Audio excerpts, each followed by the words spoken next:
on an emergency flight on August 11, 2020, when she suffered respiratory complications as a result of COVID-19. Medical diagnosis suggests that the Liberian vice president was placed in intensive care for about 35 days on critical observations. Vice President Todee, upon her return, headed directly to the Restorative Baptist Church, where she worships to give thanks to God for her recovery. The Liberian Vice President also expressed gratitude to Liberians who are abroad who continuously pray for her recovery.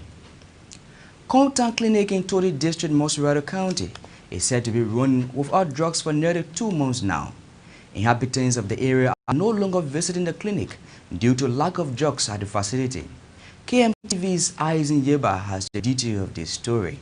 Constructed by the e-health system Liberia in February 2015, the Kollie Community Clinic is partially inactive. The clinic at the moment is lacking drugs and other medical equipment to enable staff operate effectively. Kollie is the officer in charge of the Kollie Community Clinic. My appeal is that we are willing to do the work. We need medication for the preventive measures. The government is doing well. We have PPE, and then we have vaccine and other things, but we need medication, especially for our pregnant women and children under 5, because we don't want our children under 5 to die. We want to reduce maternal mortality rate. So we're asking central government to please help us with medication so that we'll be able to attend to our children under 5 and pregnant women. This situation, according to Mr. Kollie, is painting negative image in the minds of citizens in the area. It paints different minds of the people because they believe that when they bring the medicine, we are selling the medicine and we are not giving it to them. You understand? Which of course we are not receiving the medicine. Once we receive the medicine, some of them get the mindset that we don't want to give their medicine to them. And some of them know because we have the liaison officer between the clinic without the community, which is the CHFDC chairperson. He makes sure and visit the facility. When the medicine is not there, we will tell him, say, this medicine is not here. Sometimes when they bring medicine, we show him the way bill. We show him the way bill, but not everybody will understand. Some people that live far, or sometimes they walk 4 or 5 hours distance. When they come, they don't receive the medicine. They say, but then what the essence of us going to the clinic or the hospital? So it painting different minds of the people. But even when we are being supplied with medication, we are serious to do the work. For her part, a midwife at the clinic expressed dissatisfaction over the deplorable condition of the facility and called on national government to rehabilitate the clinic. The door got problem. Even the ceiling, the place is leaking. Maybe a few months from now, I think we are getting in dry season. That's why about a few months from now, maybe before we conduct our delivery work, I'm going to go in there to conduct the delivery due to the leakage of the building. Yeah, so we are not satisfied with it. Because they say keep safe and keep serving and help area need to be and no secure before you do that. But you can't be conducting delivery and the place is leaking. You yourself are doing that where you won't be comfortable. Even the place there, you can charge our food here, but the place when the day can lock, leave at the back there, you don't know who will be passing and go in there to take anything. So that's why we are appealing to government to come in to renovate the building. And another thing is making our patient load to go down, the trust in it. Our patient load is really dropping. So we really need more for them to see reason to send supply, drug supply, so that our patient load can go up. With the many leakages and lack of drugs on the shelf, the clinic has in its employ 3 persons and a nurse assistant who is currently volunteering at the facility. Yeba, KMTV News, Todee District, Mosserado. Many thanks to our reporter Yeba for that report. The government of Liberia would on Friday, October 30, launch its first ever airline for Liberia called Air Liberia.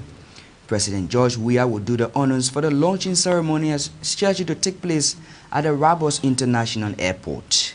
It is envisioned that the launch of the new airport by the government will lead to the realization of making Liberia a destination of choice and an aviation hub in the region.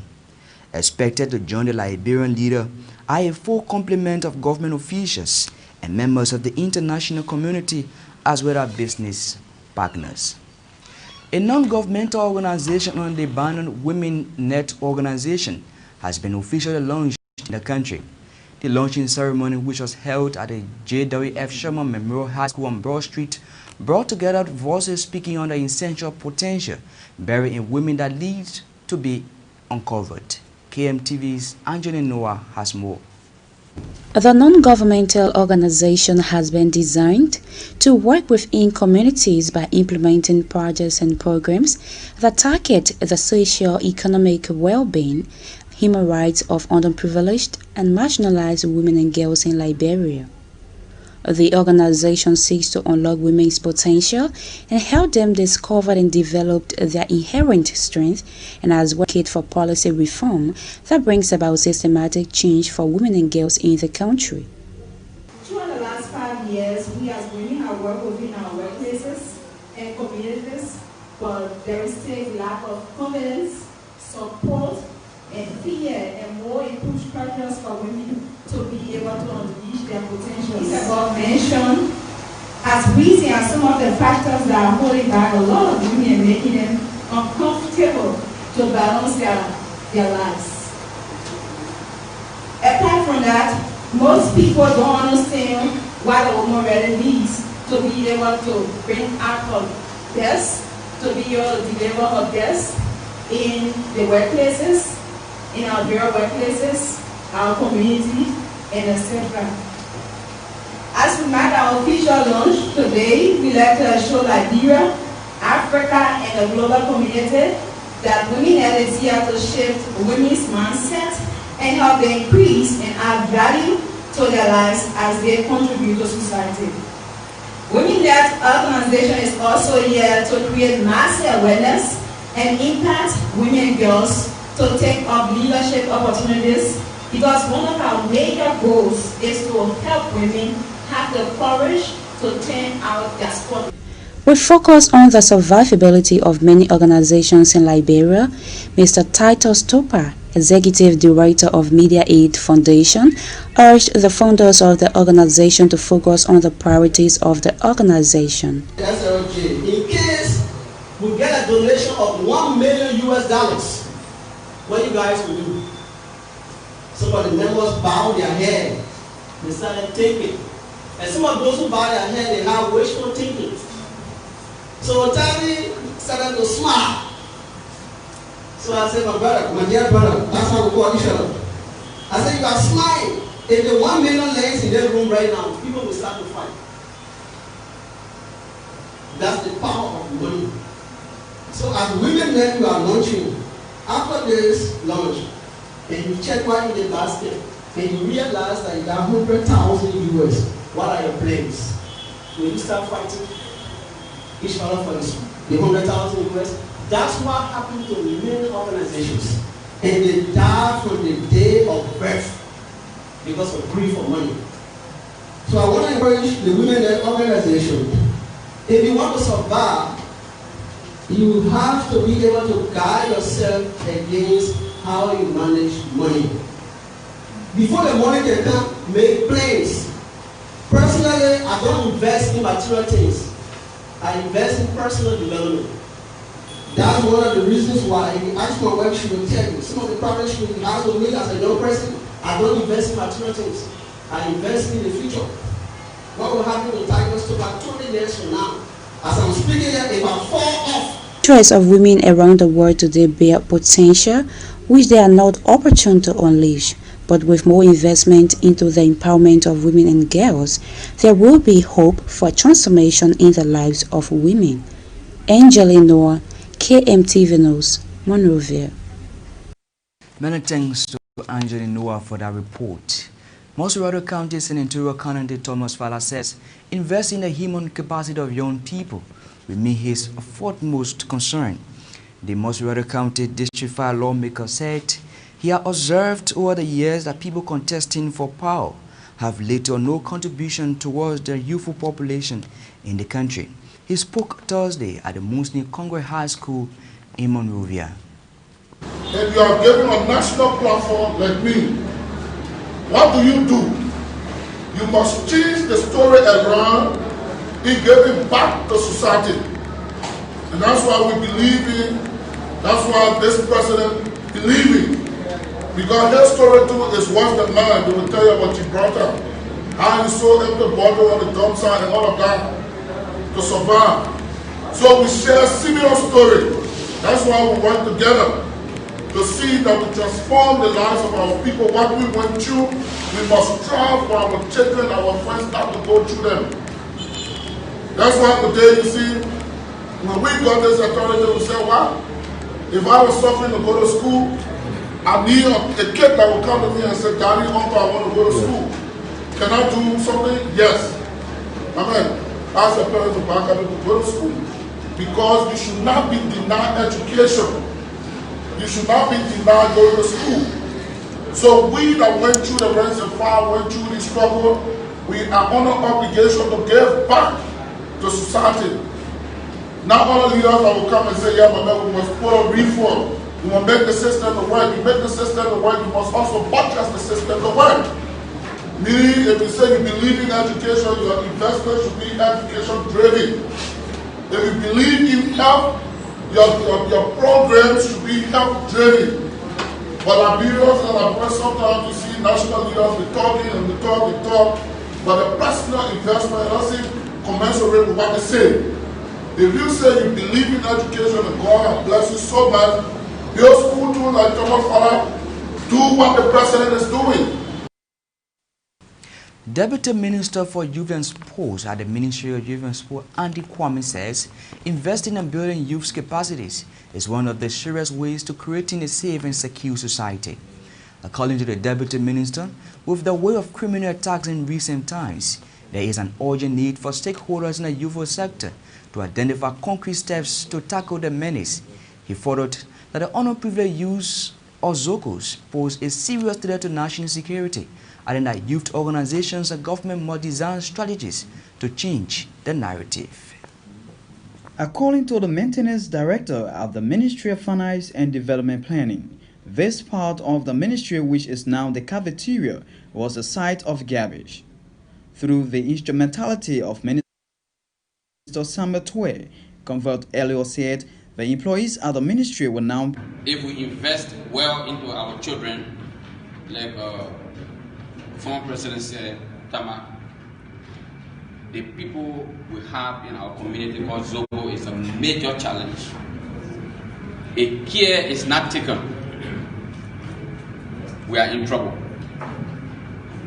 Even if you are walking to your house at 7:30, 8 o'clock, 9 o'clock in the night, you fear that your telephone will be hijacked or you will be robbed. Mr. Doe, you have a challenge. How to transform the young people from being Zogo to productivity is the challenge that we all must face, but it is at your doorsteps. To our leaders from FLA, from Linsu, from the Mana River Union, Messenger of Peace, you also have a challenge. How can you navigate your offices to go down to who you refer to as Zogo to become productive for our country? It's also a challenge to the young people. The Ministry of Finance and Development Planning has established and opened a modern cafeteria to keep employees close to the ministry during lunch hours for effective workings. The new facility at the ministry is being managed and operated by a Liberian lady who provide only Liberian-made food to customers. As KMTV's Zach Sherman reports, the new project is geared towards empowering Liberian entrepreneurs in an effort to boost the economy. According to the Maintenance Director of the Ministry of Finance and Development Planning, this part of the ministry, which is now the cafeteria, was a site of garbage. Through the instrumentality of Minister Todee, Convert Elliot said the employees at the ministry will now have a comfort zone. We always do monthly tour of the building to see where we need to fix. So when we came down here, she said, wow, where do the employees go to eat? We said, DNA, there's no cafeteria. She said, but this is spacious. We can turn it to something good for the employees. It was looking strange because the place was actually filthy.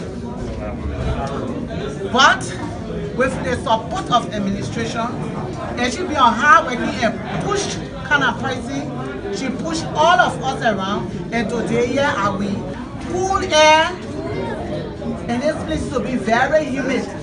It was very unbearable. Even for my janitors to come and clean the place, it was not easy.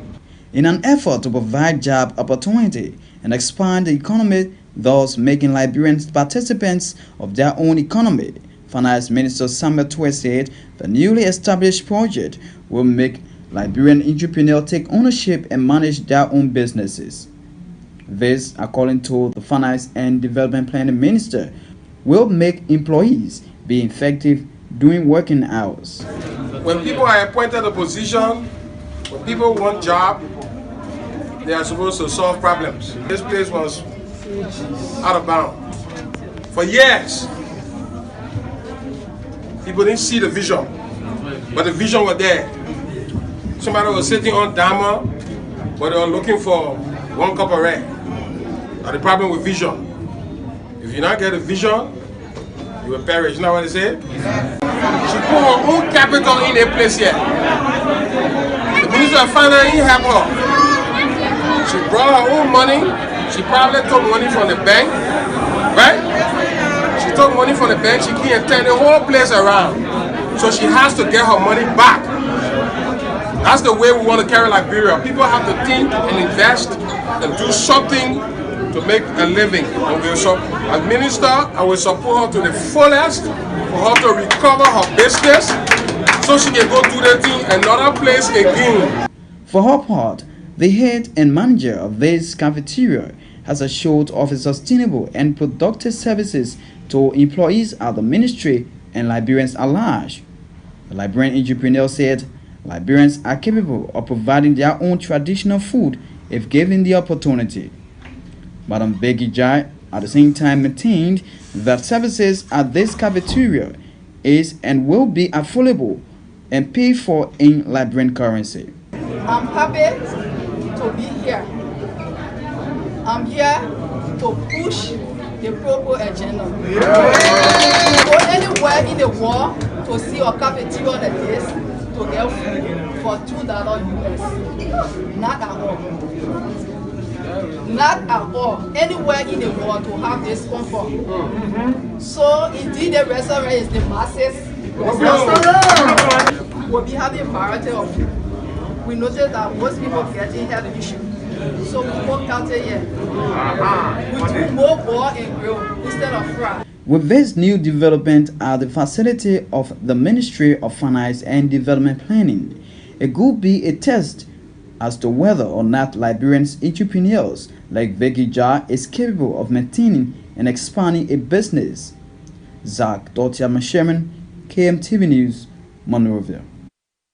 The Youth Affairs Unit at the Monrovia City Corporation will on this Friday launch a community quizzing competition among young people in Mosquito County. The project, according to the Youth Department, is part of community engagements and reawakening of academic activities in various communities across the county. Hundreds of young people in and around Monrovia are expected to take part in the competition, which will start on tomorrow, Friday, October 30.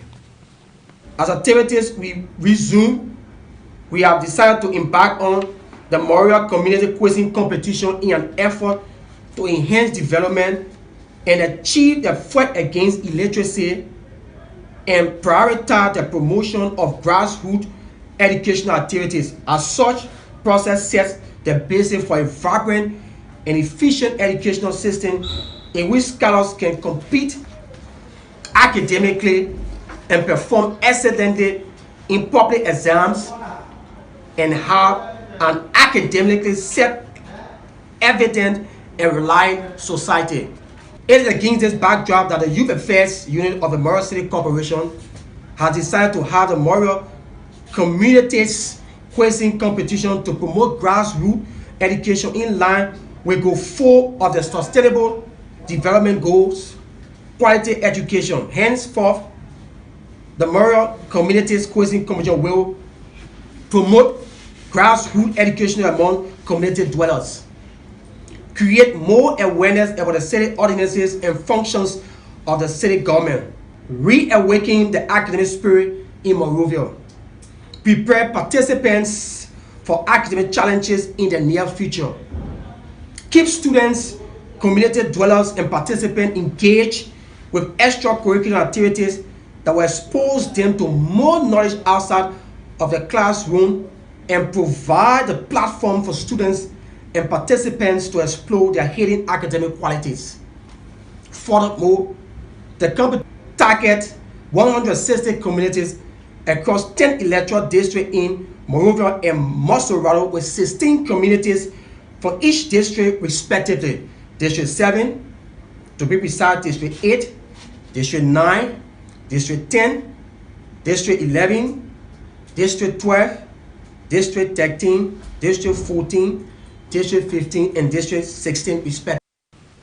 Former Defense Minister Brahman Samukai will again have to face another legal fight. The Justice Ministry has written the National Elections Commission asking to scratch his name from the upcoming election. The ministry in their communication suggested that the former Defense Minister is a convicted criminal who is on bail. Solicitor General Constable Serena Silva said his clarity was aimed at concerns from some quarters of Liberia. The former Defense Minister was a convicted criminal fraud, economic sabotage and misuse of public funds and theft of property. Amidst the inaccessibility of roads in Monrovia and other parts of the country, some Liberians have developed another medium through which goods and services can be transported. This, according to residents of Todee, the creation of what is referred to as makeaway is due to bad road condition in the area. Here is KMTV's Eyes in Yeba with more on this development. As a result of bad road coupled with hardship being faced by some Liberians, another means of transportation has been developed made of sticks and bearings. This is locally referred to as make-it-way in Liberia. In the absence of train on this track, these young and energetic Liberians have developed make-it-way as a means of transporting goods and people far and near. But just how did the idea come about? Here are voices of two operators of the make-it-way. It has been almost 20 years now. This has been working. So he created this, and it was very low. It was not as it is now. So as time was going by, we started to develop it until we reached to this far. But to be frank, it has a lot of challenges inside. As we speak, as we are living this hour, we'll be reaching maybe by 9 or 10 tomorrow morning to where we are heading. This is human strength that we're using to push this, because it don't move by itself. And so we use force to go. If in some area we reach, you have to really use force before you can go. Some area we stand and they will roll like almost 30 minutes, because when you're going down a hill, you will stand for almost 30 minutes, then you will roll down. But the moment that running hill finish, you have to use another force again to keep going, because we all want to survive. And so it was one Mr. Lama Sisi who developed this idea, and today everybody are benefiting.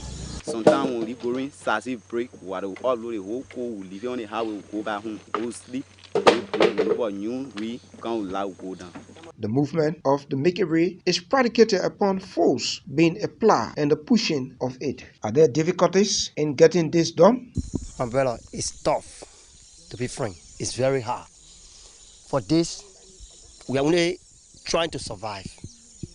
But this is full of a lot of illness. And it's terrible while we're going. Some people will experience snake bite on the road, and some people get legs broken, their legs got broken. Even just this few days, a lady got hit with the make-it-way and her legs were broken. Going down, when bearing pause from while we put the whole coat down, we look at different bearing and put it on it, we start liking again, way over to go.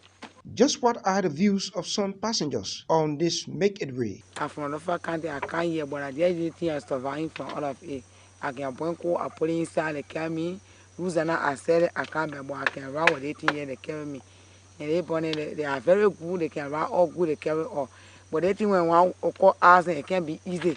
The start what we live in, no car road there to go, rules are not. And I know the place we can carry our call air. And no car road is outside to go.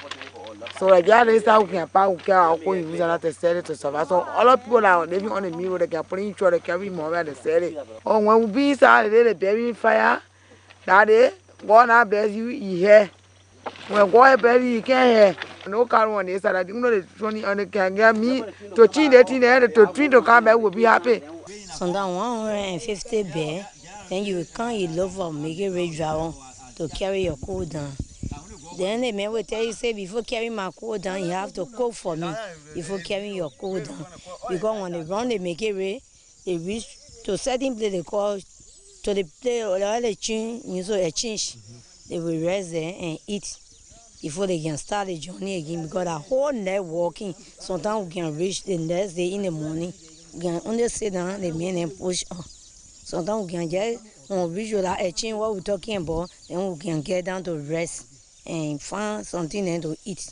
I'm not getting here because no money. We're suffering. And that's the only way we can do to survive. The only thing I get to tell the government to face our road and our bridges because we're suffering. These women believe this means of transportation comes with delay and sometimes spending a day or two on the track. Ayesiniba, KMTV News, Todee District, Maserado. Still in Todee District, a major bridge linking Kontan and Yan in Todee District, Maserado County has begun a death trap for commuters in that part of the county. 2 persons are said to have died from the deplorable condition of the bridge. Here once again is Aizen Yewa. The bridge serves as a major route and crossing point for marketers, drivers, and even motorcyclists. The deplorable condition of the bridge, according to some citizens in Todee, has led to the death of 2 persons. One was a conductor of a coal truck and a pastor of the Salvation Army Church. Tony Kanakor is the primary chief of Dingola Chieftain, Todee District. Well, it's very, very terrible. Very, very terrible because and many times when we expecting the rainy season, we our people to get their market done. It's very hard. This bridge is a death trap for our people. In several occasions, people have died here, but 2 persons have died from the bridge. For his part, James K. Hodder, a prominent citizen of Todee District, said not much attention is given the people of Todee, something he believes is responsible for the underdevelopment of the area. Whenever rainy season is coming, we can be worried, we can be in worry because we face a lot of difficulties for the bridge. In 1998, our feather was over a truck, and the truck was bringing coal from TMA. When they got into the bridge, the first bridge, the second bridge, when they got there, no, one of the plane broke. Our feather left from over the bridge. He fell in the water over the rock. The bike got broken, and he was taken to town, but there was no help. And our pastor who was there, but in honor of Maurice Zobefua, he also had an accident, bike accident. Our pastor left from the bike, he jumped and busted his head. So we have been calling on national government because if our leader can't do it, and they can't put men together to do it, so we got to call on national government to come and help us. More especially, Dingola Chieftain can be in peace. Madeleine Zobefua is the daughter of deceased pastor Maurice Zobefua. Just to come March, my father passed away from the same bridge. I go to school, I come back and I walk. I walk to go to school, I walk to come. But in here I get on bike. As long as I reach to the bridge, I get down. We are appealing to the government to help and fix the bridge. But what are the views of drivers and motorcyclists in the area? It's very, very difficult, my brother. It's just by the grace of God because tomorrow we're brave, we're going to pass over the bridge. But it's not easy. Our bridge is rotting. People have fall in our bridge, some people die, motorbike fall inside there. And we don't know what our leaders are doing. People don't want to fix the bridge, and then we got to put them behind the strapping behind it, so we just have to help them to carry the commodity down. 2017, I got accident in the bridge, my last got broken. That's coming down for the second time on the sea bridge. Our people came out and said we should carry them to go swap in the bridge, we work for them, we want the plane, we see the plane. Send out the plane, power eat the plane. We can have a power eat the plane. 2 hours at the time, we cross take, we can't that fish in the bridge. So we are beating on the government on that to help us please fix the road, the bridges for the bridge. Because of to make bars, to make accident on the road. With these challenges being fixed by residents of Todee, now the question remains, will there be another death, or will this be the end of people dying on this deplorable bridge here in District Number 1, Todee District, Maserado County? Well, this is Ayesin Yiba reporting for KMTV News from Todee District. From Todee District, that's how we come to the end of tonight's edition of KMTV News today. But before we go, a recap of major stories that made the news. Shortage of jobs in Contown Medical. Shortage of jobs hit Contown Medical's clinic in Todee District, Mosrata County, as nurses called on government for swift intervention. Liberian Vice President Chief Dr. Joe Hawatida returns to the country after successfully recovering from COVID-19. Liberia to launch first ever post airline for the country called Air Liberia. Those were all of the news we have for you tonight. For more news, join us tomorrow on KMTV. My name is Emmanuel Kollie. Thanks for your viewership. Good night.